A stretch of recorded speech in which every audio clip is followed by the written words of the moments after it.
Nunca teve um dia que Deus não reinou. Deus sempre reina. A palavra do Senhor diz que Deus é o Criador e o sustentador de sua criação.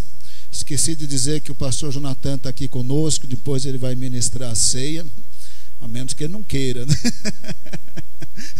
Mas nunca teve um dia que Deus não foi Senhor. Nunca teve um dia que Deus não é Rei e Senhor e Juiz, Criador e sustentador da criação. Deus sempre reina. Ele reina até quando a gente não sabe que Ele está reinando. Ele reina de maneira soberana até sobre o mal, até sobre o diabo, até sobre os demônios. Quem tem dificuldade de crer em Deus são as pessoas. Os demônios não têm nenhuma dificuldade de crer. Eles sabem que Deus é Espírito, onisciente, onipresente, onipotente. E se eles saírem um pouquinho da linha dos limites de Deus, Deus frita os demônios. Eles não só creem em Deus, mas eles tremem. Nunca teve um dia que Deus não reinou, que não foi Senhor e juiz até sobre o mal. Mas mesmo assim Deus disse que Ele começaria um reino, inauguraria um reino com a primeira vinda de Jesus. E esse reino cresceria como uma semente de mostarda através da obra de evangelização da igreja. E o Senhor também disse que esse reino terá sua plenitude na segunda vinda de Jesus. Com isso o Senhor não quis dizer que Ele não reinava e ia começar a reinar quando Jesus chegasse.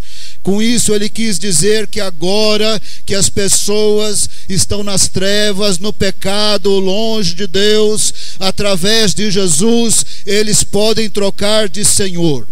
Através de Jesus, eles não precisam estar debaixo do domínio do diabo, da morte e do pecado. Eles podem ser perdoados, podem ser libertos e podem estar debaixo do senhorio do vivo Deus.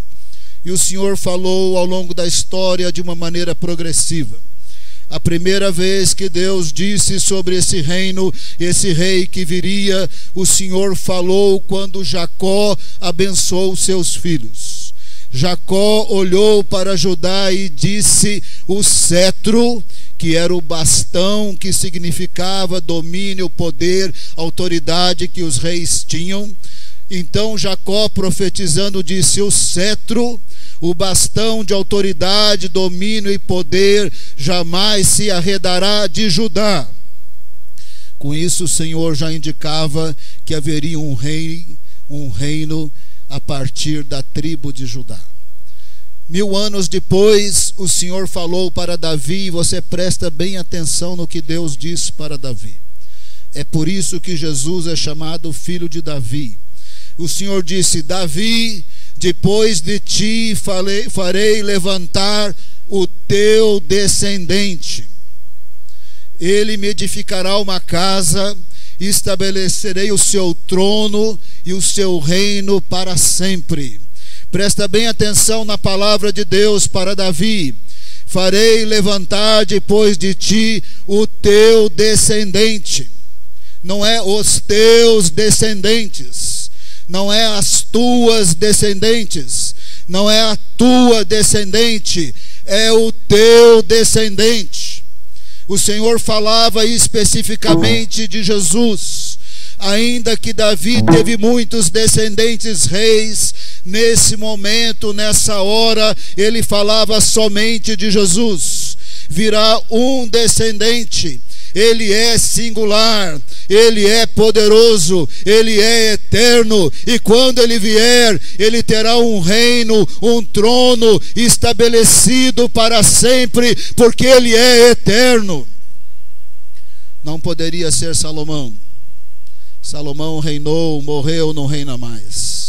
Não podia ser Josias, nem Ezequias, nem Zedequias, nem Josafá. Só pode ser Jesus. Ele veio, ele proclamou a chegada do reino, ele morreu, ressuscitou, está vivo, ele é eterno, é Senhor dos senhores, toda autoridade acima no céu e na terra é de Jesus. Então o Senhor falava de Jesus, porque ele é eterno. Já está implícito que ele é eterno, porque para você ser rei de um trono eterno, de um reino eterno, só se você for eterno. E o único filho de Davi que é eterno é Jesus. Mas para que não haja nenhuma dúvida, o Senhor falou uma outra vez. Num determinado momento, Deus falou pelo profeta Isaías: porque um menino nos nasceu, um filho se nos deu. E presta bem atenção no nome desse descendente de Davi que viria. O seu nome é Maravilhoso Conselheiro, Deus Forte, Pai da Eternidade e Príncipe da Paz, para que se aumente o seu governo e venha paz sem fim sobre o trono de Davi e sobre o seu reino. Aos pouquinhos Deus foi falando: o cedro de domínio, poder e autoridade será da tribo de Judá. O rei que virá para estabelecer um reino, o trono eterno, é da família de Davi.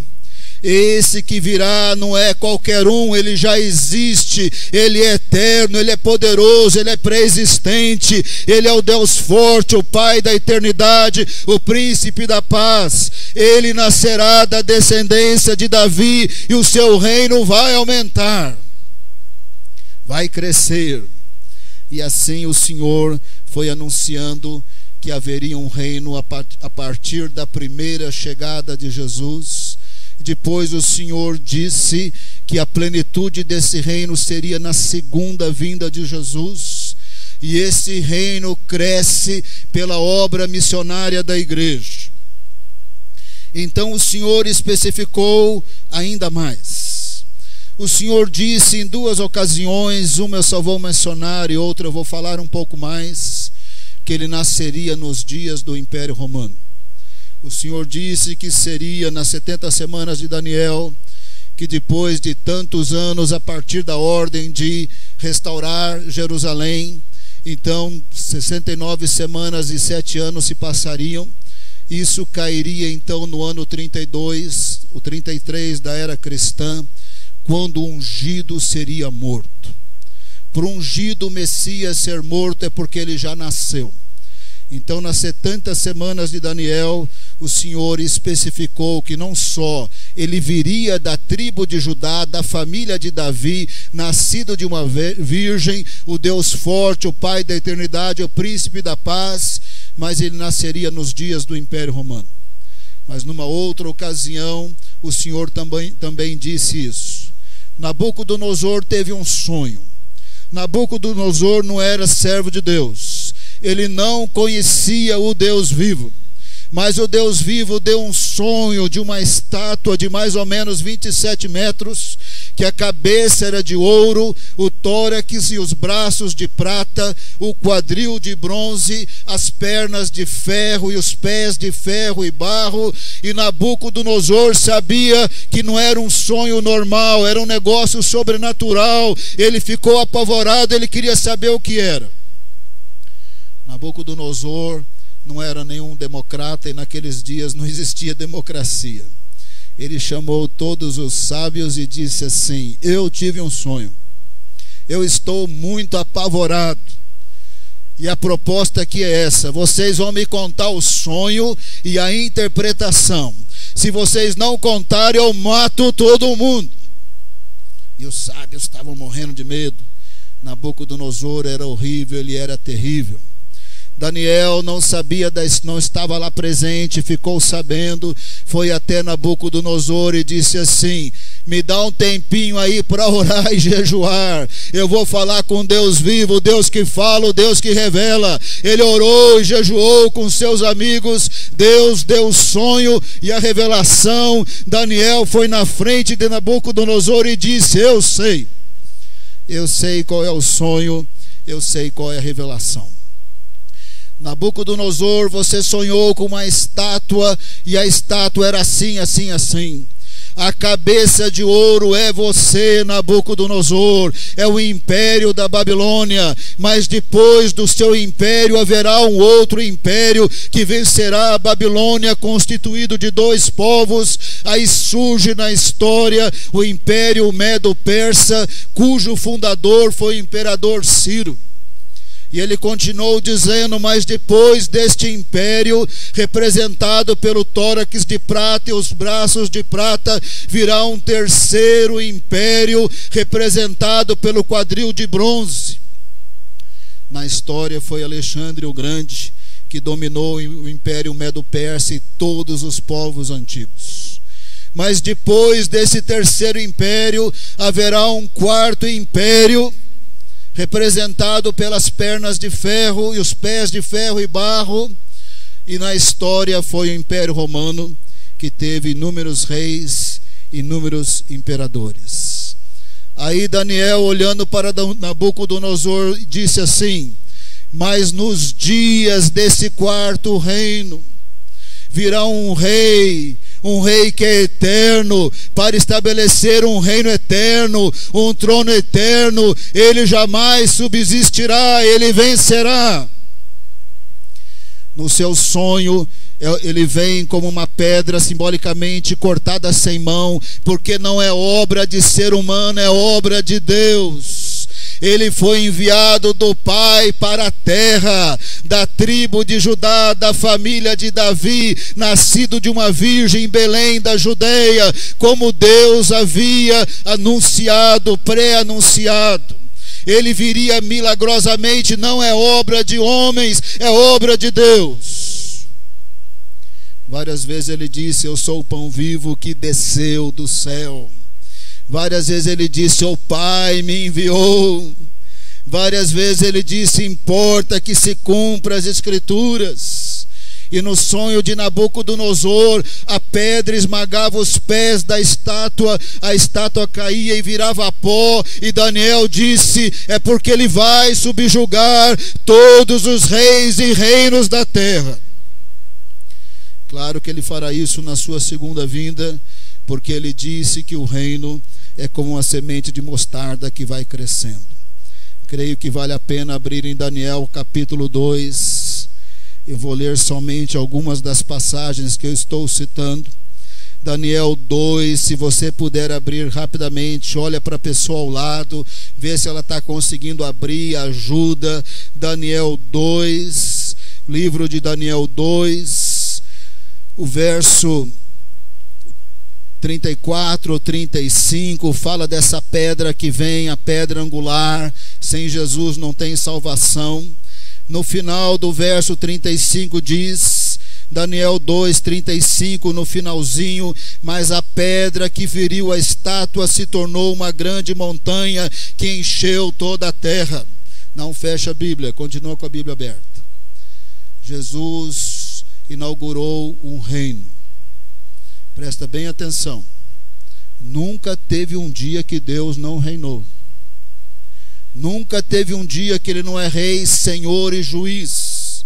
Ele manda sobre tudo, até sobre o mal. Mas com a vinda de Jesus, criou-se a possibilidade de não estar debaixo do senhorio do pecado, do diabo e da morte, para ter perdão de pecados, vida eterna, conhecer o Deus vivo e estar debaixo do senhorio do Deus vivo. E essa possibilidade se estenderia para todas as nações e povos, e de tal forma que o reino do Senhor encherá toda a terra como as águas cobrem o mar. Daniel 2:44. Quando Deus revelou o que seria nos dias do quarto reino, nos dias do Império Romano. Daniel 2:44. Mas nos dias desses reis, o Deus do céu suscitará um reino que não será jamais destruído. Esse reino não passará a outro povo. Esmiuçará e consumirá todos esses reinos, mas ele mesmo subsistirá para sempre. E assim o Senhor disse que com a vinda de Jesus começaria um reino. E esse reino cresceria, cresceria, cresceria até encher toda a terra. Mas a plenitude do reino não é na primeira vinda de Jesus, é na segunda vinda de Jesus. Agora, uma coisa muito interessante, que Jesus começou e anunciou a chegada do reino quando as pessoas podem sair da autoridade do diabo, do pecado e da morte, para conhecerem o Deus vivo e estarem debaixo do senhorio de Deus. Esse reino cresce pela obra de evangelização da igreja. Por fim, na segunda vinda de Jesus, o reino terá a sua plenitude. Apocalipse capítulo 11. Eu preciso dizer isso enquanto você abre Apocalipse 11, presta bem atenção aqui. Vai abrindo e vai prestando atenção. Dá para fazer duas coisas ao mesmo tempo. Dá para folhear a Bíblia e dá para prestar atenção. O livro de Apocalipse diz que haverá uma sucessão de juízos antes da plenitude do reino de Deus. É descrito por 3 vezes pelos selos. E a plenitude do reino de Deus se dá no 6º selo. O 7º selo começa as 7 trombetas. As 7 trombetas estão dizendo a mesma coisa. Estão dizendo que tem uma sucessão de juízos, e então vem a plenitude do reino de Deus com a segunda vinda de Jesus. Os 7 flagelos significam a mesma coisa. Tem uma sucessão de juízos, então vem a plenitude do reino de Deus. Em Apocalipse capítulo 11, nós estamos na plenitude do reino de Deus, na 7ª trombeta. Apocalipse 11, verso 15. O 7º anjo tocou a trombeta e houve no céu grandes vozes, dizendo: o reino do mundo se tornou de nosso Senhor e do seu Cristo, e ele reinará pelos séculos dos séculos. Na plenitude do reino de Deus, a pedra cortada sem mãos vai esmagar o pé da estátua de Nabucodonosor, e Jesus vai subjugar todos os reinos da terra, todos os reis, todos os governos. Salmo 2, que nós não vamos ler, até muito difícil e complexo num certo sentido, começa dizendo que os reis e os povos se enfureceram, se levantaram contra o Senhor, o seu ungido. E esse salmo diz que ele os subjuga, ri deles, não podem com ele, ele é todo poderoso. E o Salmo 2 termina dizendo: é melhor vocês beijarem o Filho, porque ele é juiz. E quando ele voltar, então ele subjugará todos os reis e reinos da terra, e ele será Senhor na plenitude do reino de Deus para todo sempre, assim como o Senhor disse que seria.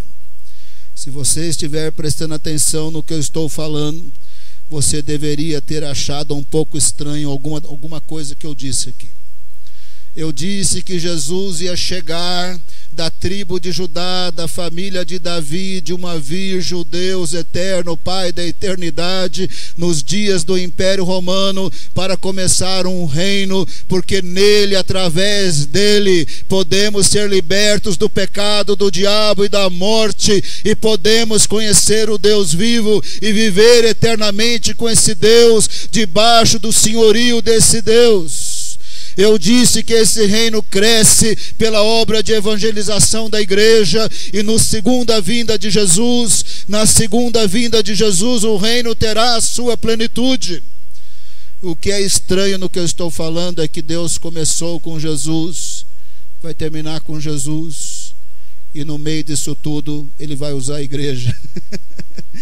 Ele vai usar eu e você. Mas isso que é estranho, não é? Como é que ele começa com Jesus, que é perfeito, termina com Jesus e vai usar eu e você? Isso você deveria ter achado estranho, porque a igreja somos nós, com os nossos problemas, nossas fraquezas, os nossos altos e baixos. Para Jesus, ele ficou numa cultura, ele aprendeu uma língua aramaico, e a igreja de Jesus tem que ir para todos os povos, todos os lugares, todas as nações, aprender todas as línguas. Mais justo a igreja de Jesus, que somos nós. Não parece que vai dar certo, não é? Hoje de manhã, quando você levantou, você precisava escovar os dentes, não é verdade? Pentear o cabelo, não é verdade? Sábado de manhã dá uma preguiça de levantar, não é verdade? Não parece que vai dar certo. Mas eu tenho algo para dizer para você: vai dar certo. Não vai dar certo por causa de nós, não. Em nós mesmos não dá certo, mas por causa de Jesus dá certo. Aquele que veio na primeira vinda e voltará na segunda vinda com grande poder e glória, ele não abandona a igreja. Ele disse: estarei sempre convosco. Vai dar certo por causa de Jesus. Vai dar certo porque ele é o Senhor da igreja. Vai dar certo porque ele comprou a igreja com o seu sangue. Vai dar certo porque ele disse: edificarei a minha igreja e as portas do inferno não prevalecerão contra ela. Dá certo por causa de Jesus. E às vezes está dando certo, irmão. Aí nós ficamos orgulhosos, a gente conta a bênção, mas com um papo muito grande. Tinha Deus, ele era meu auxiliar, meu secretário, então a obra cresceu, porque eu estava lá, e glória a mim. Um pouquinho para Deus também. De vez em quando a igreja fica orgulhosa. A palavra do Senhor diz que Deus ama os seus filhos e os disciplina e os corrige. Por isso que aqui e ali você vai ver pessoa importante, menos importante, caiu, derrubou, destruiu, está no chão. Não tem nem fé mais para crer. Normalmente nós falamos: precisa fé, mas às vezes cai de tal maneira que não tem fé, não tem força, não tem nada. Você fala assim: vai dar errado, ou dá certo. Deus permitiu para quebrar o orgulho. Aí ele vai e levanta sem força e sem fé, porque ele disse: edificarei a minha igreja e as portas do inferno não prevalecerão contra ela. Você diz assim: pastor Silas não está exagerando. Não, eu não estou exagerando. A palavra do Senhor diz que quando Jesus foi crucificado, no final do evangelho de Marcos, os apóstolos estavam muito tristes e chorando muito. Eles estavam totalmente arruinados, acabados e sem fé. As mulheres viram Jesus, falaram para eles: ele está vivo. Eles não conseguiam crer. E um deles tinha negado Jesus. Estavam arrasados, sem força, sem fé. Jesus aparece, dá uma bronca neles, porque tinha que levar bronca mesmo. Mas ele foi o Jesus que a Bíblia diz que ele é. Edificarei a minha igreja e as portas do inferno não prevalecerão contra ela. Mesmo quando a gente não tem fé, se somos igreja de Jesus, ele vai invadir a nossa vida e vai dar uma força e vai nos tirar do buraco, porque ele é Jesus. A igreja é bem sucedida por causa de Jesus e não por causa das suas próprias forças. Se eu tenho um conselho para dar, irmão, é esse: não fale mal da igreja de Jesus. Ele a comprou com o seu sangue, é dele. Ele é o cabeça da igreja, ele manda na igreja, ele é o Senhor da seara, ele está sempre com a igreja, é ele que a batiza no Espírito Santo, é ele que a santifica, a igreja é dele. Se você se meter a falar mal da igreja de Jesus, eu estou falando do povo de Deus na terra, eu não estou falando do centro evangelístico, aí você vai arrumar encrenca com Jesus. Se tiver que corrigir a igreja, deixa com Jesus. Se tiver que disciplinar a igreja, deixa com Jesus. não vira juiz da igreja, você não é o Senhor da igreja. O Senhor da igreja é Jesus. O cabeça da igreja é Jesus. Quem acompanha a igreja é Jesus. Quem edifica a igreja é Jesus. Quem batiza no Espírito Santo é Jesus. Quem compra a igreja do pecado, do diabo e a morte é Jesus. A igreja é de Jesus. Tem pilantra por aí, mas deixa que Jesus resolve. Não é nosso problema. Nosso problema é temer a Deus. Então eu estava dizendo que o reino de Deus, essa possibilidade de sair do domínio do pecado, do diabo, da morte e vir para o senhorio de Deus, é através da obra de evangelização da igreja, que parece que não vai dar certo, mas dá certo por causa de Jesus. Eu vou te dizer como que dá certo. Agora presta atenção aí. Jesus, você pensa que você entendeu, mas presta atenção no que eu vou falar. Jesus contou a parábola do semeador. E a gente entende a parábola do semeador desse jeito, de maneira exclusiva. Uma semente ouviu o evangelho, alguém foi evangelizado, veio o diabo, arrebatou, é aquela semente que os pássaros comeram e ele se perdeu, excluiu. A outra caiu no solo rochoso, não tinha profundidade, veio as perseguições, se perdeu, excluiu. A outra nasceu no meio dos espinhos, a fascinação das riquezas, se perdeu, e a outra deu certo. Eu quero falar de maneira cumulativa, porque foi assim na minha e na sua vida. Não tem um dia que nós nunca não fomos semente à beira do caminho. Um dia eu recebi Jesus, invadiu um monte de dúvidas na minha mente. E olha que eu me converti de maneira muito sobrenatural, sentindo muito a presença de Deus, um jorrar de alegria sobrenatural. Eu tive conversão sobrenatural. Eu me converti de maneira muito sobrenatural quando eu tive um encontro real e pessoal com Jesus. Ainda assim veio uma enxurrada de dúvidas, e que Deus, na sua soberania, me colocou lá na casa da Bíblia. Eu comprei tantos livros, li tantos livros, eu discipulei eu mesmo lendo os livros. Eu saí daquela, eu não era mais semente à beira do caminho, mas eu era semente, logo quando me converti, sem raiz. Todo mundo é semente sem raiz quando se converte. Presta atenção nos apóstolos. 3 anos Pedro fazendo pergunta, que não entendia as coisas direito. Mateus 16, ele não sabia que Jesus ia morrer, sofrer, ser crucificado e ressuscitar. Ele não tinha profundidade. Demorou 3 anos para ter profundidade. Ninguém que se converte tem profundidade. Mas um dia eu saí dessa aí também. E será que nunca tivemos um dia que ficamos fascinados pela riqueza, pelo poder, pela autoridade, e aquilo esfriou nossa fé? Mas um dia eu saí dessa também. Como é que Pedro saiu dessa? Ele teve um bom pastor que acompanhou, que pregou, que evangelizou, que pastoreou, que discipulou. Como é que eu saí dessa? Eu tive literatura cristã, eu tive pastor, eu tive acompanhamento, eu tive discipulado. Discipulado faz com que a gente tenha raízes mais profundas. Jesus disse: aquele que ouve minhas palavras e as praticam é como uma casa na rocha. Isso é um processo. Jesus disse: ide, portanto, e fazei discípulos de todas as nações, batizando em nome do Pai, do Filho e do Espírito Santo, ensinando-os a guardar todas as coisas que vos tenho dado. Ensinando-os é um processo. No caso dos discípulos de Jesus foi 3 anos, mais o impacto da ressurreição, mais o derramar do Espírito Santo. Então Pedro era agora o apóstolo de Cristo maduro. Não na primeira semana.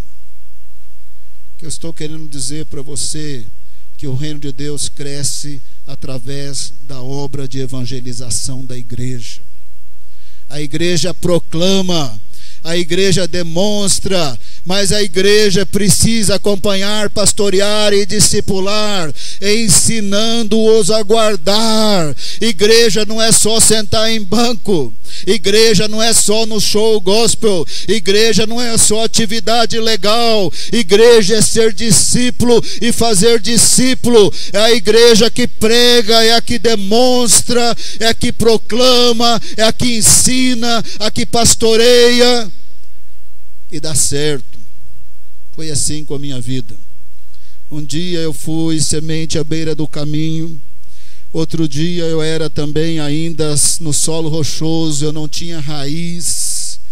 Um dia lá eu tive meus fascínios também, mas alguém pregou, alguém evangelizou, alguém pastoreou, alguém acompanhou. Eu também quis Deus, eu também quis igreja. Eu não faltava em igreja, eu pegava 2 ônibus em São Paulo. Eu queria Deus, eu busquei Deus e a sua presença. Eu tive quem evangelizou, quem pastoreou, quem acompanhou e quem também discipulou. E no ministério eu posso dizer que mais de 70%, 80% eu aprendi com o pastor Jonathan e o pastor Décio. Eles eram muito visionários. Quando eu volto no tempo assim, eles pareciam meio doidos. Quando eu vim para o Vale eu tinha 23 anos. O pastor Jonathan me colocou nas reuniões lá de diretoria com 25 anos. Hoje eu tenho 55. Não parece, né? Precisei falar porque vocês não percebem. E às vezes eu tenho que pôr um jovem. O meu filho está com 23, 24 anos. E às vezes eu falo assim: se eu não voltar no tempo, eu vou dizer que ele é novinho. Mas se eu voltar no tempo, eu vou fazer o que o pastor Décio e o pastor Natan fizeram. Eu vou enfiar no meio das nossas reuniões aqui, que andando junto vai crescer. Então eu aprendi muita coisa com o pastor Jonathan e Décio, que me enfiaram no meio das reuniões de gente importante que sabia tudo. Gente que tinha que tomar decisão difícil, que eu não tinha a mínima ideia, mas eles tinham muita sabedoria e experiência de ministério. Só de ficar perto, por osmose, eu fui pegando, eu fui farejando o negócio. E assim eu tive pastoreio, acompanhamento, discipulado prático, que era convivência. E para virar mais ou menos o que eu sou, e olha que eu não sou grande coisa, e ainda estou crescendo. Irmão, mas vai dar certo, é isso que eu quero dizer para você, vai dar certo. Você vai olhar para você mesmo: não, eu acho que não dá, eu fico meio desanimado. Mas não olha para você, olha para a palavra de Deus. Às vezes a gente crê na mentira do coração, na mentira da cultura, na mentira da imprensa, do sistema escolar, da universidade. Olha para a palavra de Deus. A palavra de Deus diz que dá certo, porque é Jesus que batiza a igreja, é Jesus que santifica a igreja, é Jesus que acompanha a igreja, está sempre com ela, Ele a edifica, Ele está vivo, Ele é o Senhor, Ele é o Rei. Vai dar certo, irmão, mas você tem que olhar para a Bíblia, não olha para você mesmo. Tem gente que pensa que vai dar certo, ele fica parado. Ele fica parado e pensa que vai dar certo. Lê a Bíblia, irmão, não é assim. Deus chamou Josué, a primeira coisa que falou para ele: não temas. Medita nesse livro, não temas, vai que eu vou com você. Às vezes a pessoa acha que Deus vai levantar ele da cama, fazer ele orar, ler Bíblia, trabalhar para Deus. Fica paradão, quase que ele se amarra e fala: agora Deus, se o Senhor não me desamarrar, eu não faço nada. Não é assim. Pode ver que os servos da Bíblia, inúmeras vezes Deus fala: não temas, tem essa obra, vai, não temas. E você vai olhando para a Bíblia, você vai olhando para as promessas, não para as mentiras do coração. Se você olhar para a Bíblia, para as promessas, você vai ver os livramentos e os milagres de Deus. Só quem sai para evangelizar é que vê povo chorando, tocado pelo Espírito Santo. Quem fica em casa não vê. Só quem vai na prisão que vê prisioneiro convertendo, como a irmã Silvana está vendo. Só quem faz discipulado que vê pessoas crescendo e se convertendo. Vai, não temas. Vai dar certo. Vai dar certo, irmão. Apocalipse 5. Jesus revelou a visão de Apocalipse para João. Até não sei porque que João ficou chorando, porque ele não sabia quem abriu o livro, mas ele tinha andado com Jesus, já dava para desconfiar, né? Mas João não desconfiou. E ninguém conseguia ali abrir o livro, e João ficou chorando. Aí um dos anciãos, que parece que todo mundo entende que são 12 profetas e 12 apóstolos, um dos 12 disse assim para ele: João, para de chorar. Você já não desconfiou que vinha uma pessoa da tribo de Judá, da família de Davi, um eterno, um poderoso, um rei? Não dá para desconfiar. Então o ancião disse: não chores, eis que o leão da tribo de Judá, raiz de Davi, venceu para abrir o livro, não chora. Apocalipse 5:6. João dá uma olhada e vê um cordeiro como tendo sido morto. Mas quando ele pega o livro, ali ninguém se aguenta, todo mundo se prostra, e eles cantam um cântico. Apocalipse 5:8. Eles cantam um cântico. Apocalipse 5:8. Quando tomou o livro, os 4 seres viventes e os 24 anciãos prostraram-se diante do cordeiro, tendo cada um deles uma harpa e taças de ouro. Verso 9. Entoavam um novo cântico, dizendo: digno és de tomar o livro e de abrir-lhes os selos, porque foste morto e com teu sangue compraste para Deus os que procedem de toda tribo, língua, povo e nação. Vai dar certo, vai converter gente de todos os povos, de todas as línguas, de todas as culturas. Jesus disse: muitos virão do Oriente e do Ocidente e assentarão à mesa com Abraão, Isaque e Jacó. Vai dar certo. Vai dar certo quando a gente foca na Bíblia, irmão, não foca nas mentiras do coração. Então foi a vez agora dos 4 seres viventes e 24 anciãos e milhões de anjos. Finalzinho do verso 11. Milhões e milhões e milhares de anjos. Veja o que eles falam no verso 12, Apocalipse 5:12. Proclamando em grande voz: digno é o cordeiro que foi morto de receber o poder, a riqueza, a sabedoria, a força, a honra, a glória e o louvor. Vai dar certo. O reino de Deus vai chegar na sua plenitude. E haverá diante do trono do cordeiro pessoas de todas as nações. Presta bem atenção aqui. Essa visão foi dada mais ou menos 2015 anos atrás, ou 1915 anos atrás. Passou um tempão, não passou? Jesus já vem abrindo uns selos, viu, irmãos? Essa cena aqui já se cumpriu. Mas eu vou falar para você a que vai se cumprir. Possivelmente os anciãos já cantaram. Possivelmente os milhões de anjos já proclamaram. Isso já deve ser passado porque os selos estão sendo abertos. Mas tem uma cena futura. Eu e você estaremos lá. Apocalipse 7, verso 9. Isso aqui ainda vai acontecer e eu vou estar lá. Todos os salvos vão estar lá. Apocalipse 7, 9. Diz assim: depois dessas coisas vi, eis grande multidão que ninguém podia enumerar, de todas as nações, tribos, povos e línguas, diante do trono do Cordeiro. Verso 10. E clamava em grande voz, dizendo: ao nosso Deus que se assenta no trono e ao Cordeiro pertence a salvação. Vai dar certo. Uma multidão que ninguém pode enumerar, de todas as nações, tribos, povos, vão dizer: eu estou salvo, porque ao nosso Deus, ao Cordeiro, pertence a salvação. Ele disse que Jesus viria, nos daria essa possibilidade de sair do domínio das trevas para a luz na primeira vinda. Ele disse que na segunda vinda teria a plenitude do reino.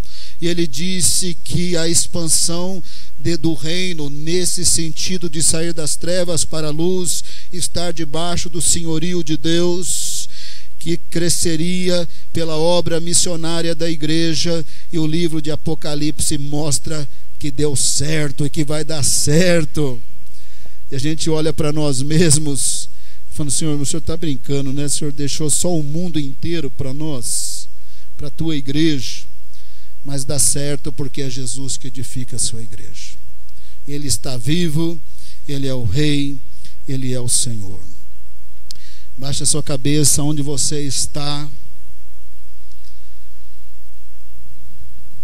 Eu pedi nesse momento para não ter música, normalmente tem, mas hoje eu pedi para não ter. Saiba de uma coisa: o Senhor está aqui. O Senhor Jesus está aqui. Ele diz que onde tiver 2 ou 3 reunidos em meu nome, ali estarei. Ele também disse: estarei convosco até a consumação dos séculos. Deus, Ele é invisível, mas Ele é real. Ele é o Criador e o sustentador invisível da sua criação. Ele é poderoso. Ele pode trazer do nada a matéria à existência, e Ele pode sumir com a matéria a hora que Ele quiser. Ele é poderoso, Ele é invisível, mas Ele é real. Nós somos comprados pelo sangue do Cordeiro, nós somos dele. Nós somos dele. Se tem alguém que nos ama, é Jesus. Se tem alguém que nos santifica, é Jesus. Se tem alguém que nos edifica, é Jesus. Se tem alguém que vai aquebrantar o nosso coração de orgulho, de pedra e de pecado, é Jesus mesmo. Se tem alguém que vai nos ajudar quando não tivermos força nenhuma para crer, como os apóstolos após a ressurreição, é Jesus mesmo que vai nos tirar dessa. Ele cumpre a sua palavra, Ele é poderoso, Ele é amoroso, Ele é Deus, Ele é o Rei, Ele é o Senhor. Ele diz que vai acompanhar a igreja e vai usar a igreja. Ele vai. Ele vai. Os anciãos já cantaram que vai dar certo. Os milhões de anjos já cantaram, o reino de Deus vai chegar na plenitude. E um dia nós vamos cantar com uma multidão. Porque nós não nascemos maduros, nós vamos enraizando, enraizando, enraizando cada vez mais nas Escrituras. É verdade que às vezes a gente pensa que não vai dar certo porque a gente olha para as circunstâncias e para as mentiras do coração. Mas todos nós tivemos alguém que nos evangelizou, alguém que acompanhou, pastoreou e também nos discipulou. E eu estou falando que esse alguém foi aquela pessoa mesmo. Não aquela pessoa necessariamente com título de pastor, mas alguém da igreja que te acompanhou e te ajudou. Essa é a igreja de Jesus vencendo. Essa é a igreja de Jesus que vence. O Senhor está aqui, Ele é invisível, mas Ele é real, Ele é poderoso. Você precisa conversar com Ele sem nenhuma vergonha. Pede perdão dos seus pecados, preparando o seu coração para tomar a ceia. E se você estiver sem força, quem edifica a igreja é Jesus. Pede para Ele te ajudar. Se você está sentindo que você não é muito eficaz, você só será eficaz nas coisas de Deus, na plenitude do Espírito Santo. Você precisa pedir para Deus, para o Senhor Jesus, te batizar no Espírito Santo, e pode esperar o sobrenatural de Deus na sua vida. Você precisa saber que o inferno morre de medo do Deus vivo, Senhor e real. Morre de medo, treme. Ele está em nós e habita em nós. E Ele está aqui hoje à noite para ouvir a sua oração. Nós temos visto sim os milagres de Deus. Através dos momentos de oração, nós temos visto os milagres de Deus. E o Senhor vai ouvir a sua voz. Talvez você vai se sentir assim meio indigno, não é? Mas você não olha para você, olha para Jesus. No sangue do Cordeiro você é digno. Pelo que Jesus fez na cruz por você, você é digno. Você tem que olhar para a palavra de Deus e não para as mentiras do coração. Você é digno. Você tem quem pode te acompanhar, quem pode te fortalecer e te edificar. Mas separa um tempinho para orar todos os dias, ler a Bíblia, estar mais próximos desse Deus vivo, real, invisível. Enquanto você ora, eu vou orar por você. Pai amado, nos colocamos na Tua presença e nós cremos no Senhor e na Tua palavra. Que privilégio sermos Teus filhos, que privilégio sermos servos de Jesus, que privilégio sermos os Teus filhos, Teus servos, Jesus ser o nosso Senhor. Que privilégio nunca ser abandonado por Ele, pelo Teu amor. Que privilégio não ter nada que nos condena, porque é Ele que nos justifica com o Seu sangue. Que privilégio ser Teu filho. Que privilégio ter o Espírito Santo. Que privilégio podermos ser cheios do Espírito. Que privilégio poder ser a igreja vitoriosa, que prega, que ensina, que acompanha, que pastoreia, que discipula, que vê respostas de oração. Que privilégio! Que privilégio participar da ceia do Cordeiro que venceu e que é digno, daquele que ofereceu o seu corpo por nós e derramou o seu sangue por nós, vindo da tribo de Judá, da família de Davi, nos dias do Império Romano. Está vivo, é o Senhor, e vai voltar em grande poder e glória. Enquanto isso, o Senhor nos usa com tantas fraquezas, sabe, só para, através de nossas vidas, ilustrar que é por graça e misericórdia mesmo. Não é mesmo por nós, mas é através de nós, porque o Senhor está em nós. Senhor, enquanto o Teu povo ora e orou, está orando, deve ter alguém aqui desempregado e nós queremos um milagre. Deve ter alguém que é enfermo e nós queremos a cura. Deve ter alguém aqui precisando da presença do Senhor lá no lar, onde tem havido tantos problemas, e nós vamos ver esse milagre também. Oh Senhor amado, como nós precisamos ser levantados na hora daquelas lutas tão desgastantes, que a gente perde a força, até a condição de dormir à noite, e a gente vira um Pedro incrédulo. Que o Senhor tem que aparecer e repreender e ajudar e edificar outra vez. Mas a gente confia no Senhor, até que nessas horas e momentos o Senhor vai levantar outra vez.